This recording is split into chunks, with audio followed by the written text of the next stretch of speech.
Кең дала өзгерсе қыр өрімізде.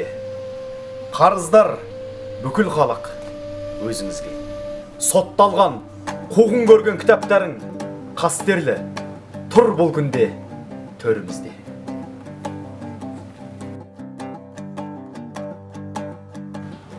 Биылғы жыл халқымыздың көрнекті қоғам қайраткері, дәуірдің жарық жұлдызы, ұлттың ұлы ұстазы, кешегі Шоқан, Ыбырай, Абай салған ағартушылық, демократтық бағытты ілгері жалғастырушы, ірі ғалым, көсемсөз шебері, әдебиет зерттеушісі, дарынды ақын аудармашы Ахмет Байтұрсынұлының туғанына 150 жыл.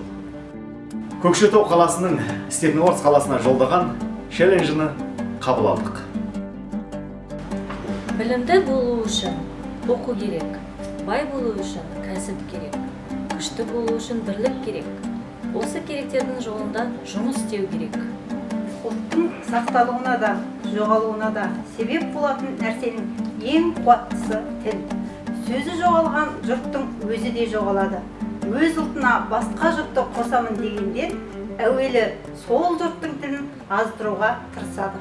Білімдіден не пайда, білгенін көпке айтпаса, үйреткенін не пайда, қайыр бап қайтпаса. Мойындағы борышты білу білім ісі, борышты төлеу адамшылық ісі. Ахмет Байтұрсынұлы өмірі мен шығармашылығы келер ұрпаққа мәңгілік өнеге болып қала бермек. Ахмет Байтұрсынұлы рухына тағзым ете отырып, Степногорск қаласы ұлт ұстазымен үндесу челленджіні Қосшы қаласына жолдайды.